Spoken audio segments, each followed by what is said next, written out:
Well, interest rates recently jumped again. Rent is on the rise, and just in general, the cost of living as well, just getting more expensive. So what can you do to protect yourself from financial peril? Raphael Nardi is a financial planner with Montreal Wealth Management and is joining us now to share some tips and advice. Raphael, welcome to the show. Thanks for having me. So let's start with interest rates and mortgages. I know people are getting hit the most right now, have variable rates, or anyone who's about to renew. So what advice would you give people about what they should do right now?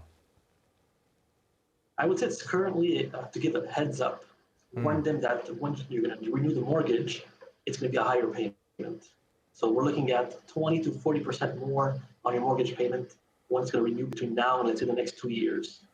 So I would say it's going to be crucial to have an action plan, to do a budget, look at your income and your expenses, and where can we cut?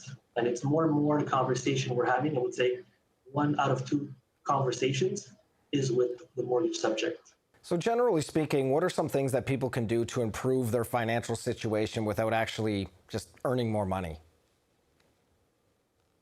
I would say it's just being smart about money, right? I've seen cases where people could, let's say, cut costs on groceries. For example, food inflation is very high, right?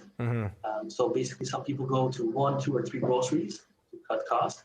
Some will go to, let's say, Walmart or Costco to save. But then again, at Costco, you go there for 2 items and you come out with $500 bill, right? But the question of, we've all been there.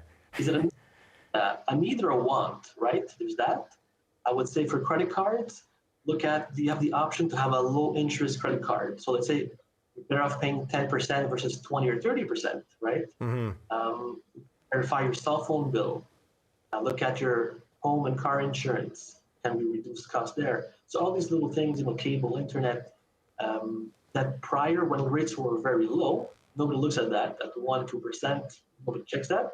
But at, let's say, 5, 6%, mentally, psychology-wise, people are like, oh, it's a lot of money, right? So in your experience, do you believe that people have more spending ability than they think they do just because people aren't managing their money properly? You have to be careful because if you just look at social media where you want to keep up with the Joneses, right? It looks nice, but not everybody pays things, right? So it could be car lease, it could be on credit cards when you're spending, traveling, whatever. But I read an article recently, actually today, that 1 out of 3 people here in Quebec are reviewing their vacation. So instead of going maybe abroad, maybe more local, spend less if possible, even if everything goes up, right? Even hotels, there's nothing less than $300 now, and very simple. So I think it's being aware, but making sure you have a financial plan, which is with a financial advisor or financial planner, reviewing for sure. How can you make your money work for you, basically?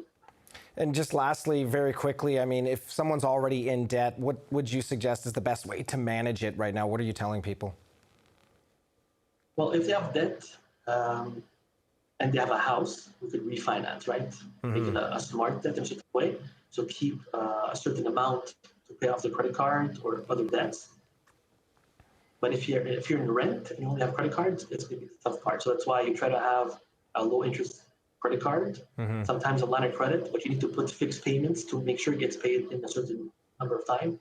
I'll give you an example. I had a client where she owed on the line of credit, but knowing that it's going to take her more than a few years to pay it off, well, she had no choice to say, well, do I touch my other savings or investments to pay it off? So it's all, I would say, case by case, but if you're in the rent, that's less leeway. If you have a house, you could maybe restructure stuff.